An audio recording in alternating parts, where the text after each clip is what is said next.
now. Before you heard the sound. Now.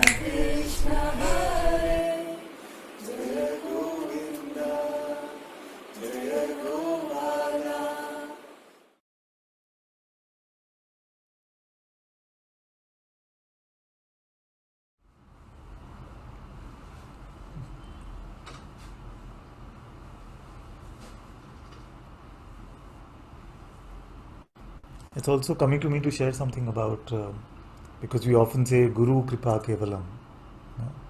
And the key word there, in a way, is Kevalam, which means only is. Only the Master's grace is. You see? So the term Kevalam signifies that. You see?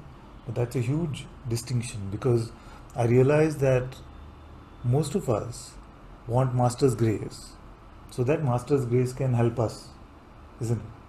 So we're looking for a Guru assisted life. But the minute it starts to feel like it is a Guru Kripa Kevalam, which means that it doesn't matter what we may have wanted, you see, what our plan was. You see, most spiritual seekers, they'll start like this, isn't it? They'll say, I'm suffering, I need some help, I want to become better, or I want my life to become better. So they want assistance. You see? So they're looking for a God-assisted life. You see? But the minute it comes to the point of giving up their ego, giving up their sense of me, you see, who God was supposed to assist, you see, and the minute it is realized that the more you dive into spirituality, it moves from an idea of a God-assisted life to a God-dictated life. You see, that's when the trouble starts to happen. You feel like running, no? Because many did not bargain for this. We heard that there's a great superpower, supernatural, which can do everything, and if you just surrender to it, it will help you. So what can be a better deal than that? If all I have to do is Om Namah Shivaya, please help me. You see? And the greatest superpower in the world comes to help you. You see, the greatest force in the universe, in fact the light of the universe, is available to help you. That is a fantastic deal. Who would not want that? You see?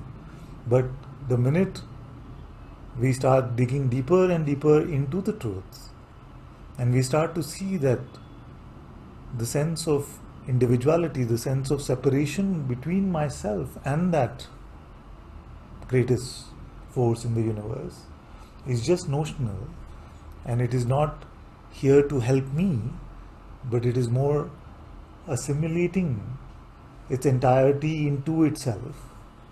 You see?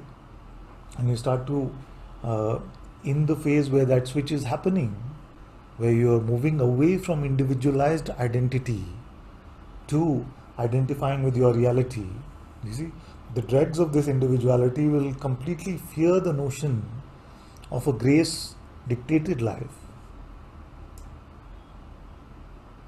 You see? You see? So surrender goes from a facade of a way to get some great assistance from the highest power in this universe, to really letting go of every idea we may have had about how this life should go.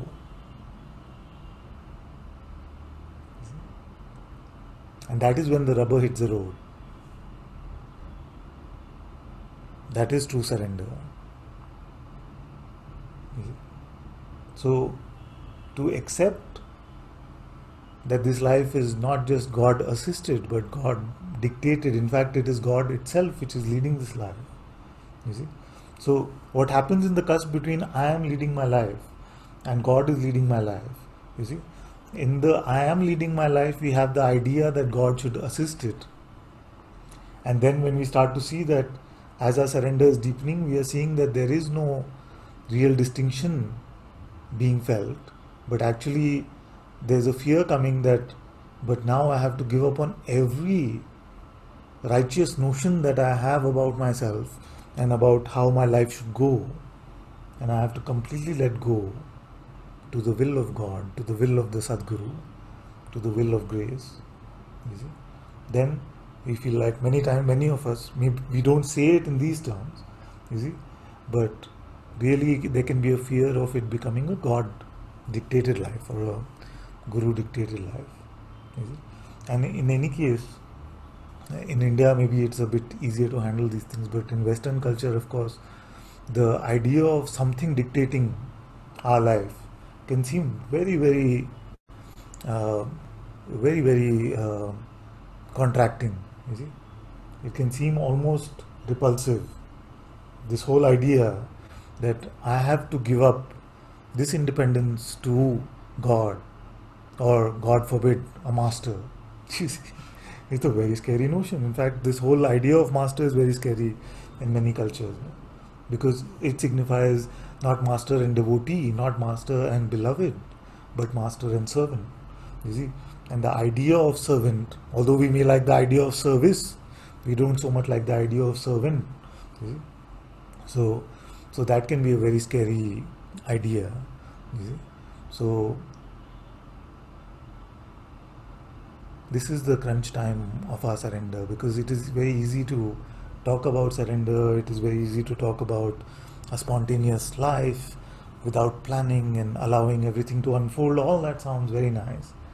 But the minute that unfolding or that spontaneity is squeezing our ego out of us, you see, then, and it is seen that it is not just customer support, where we are calling and saying, God, please help me, you see. But that which we are calling for customer support is actually now taking over our entire life. There can be some sense of wanting to run, you see, wanting to run. So this Guru Kripa Kevalam implies that everything is God's grace. You see, everything. So everything is being dictated by life, by God, by grace, by consciousness. So, you see. So when we speak about truth for truth's sake, that is what we are talking about. When we speak of surrender, that is what we are talking about. It is not something has to come, the master's job is to come and help me. You see? But the master's job really is to show you your reality, show you what you are. You see? And during that process, you will let go of your individual idea and identity about yourself. And that process of letting go, for some, comes very easy. For those with a devotional temperament, it can seem like it is so easy. Some of you may be hearing this and saying, God dictated life? That sounds amazing. You see? And some of you may be feeling that pinch, you see. Some of you may be feeling that pinch saying, no, I was happy with God assisting me. As long as He's my assistant, you see, I'm deciding the plan. It should go here, you see, and then He should help me get there. And He should get me there with peace, with joy, with love, you see. He should carry me so kindly to my plan. But the minute it is said, but your plan, you see, is not really a good plan. You don't know how to plan. And you don't have to worry about planning. So where God will carry you is also up to God. That can seem a bit shaky. Because then anything can happen, and we open ourselves to the great unknown. And so when we say Kevalam, Guru Kripa Kevalam, that is a invocation, a pledge in a way of a great surrender, which means that whatever is the will of our own divine presence, you see, let that will be done.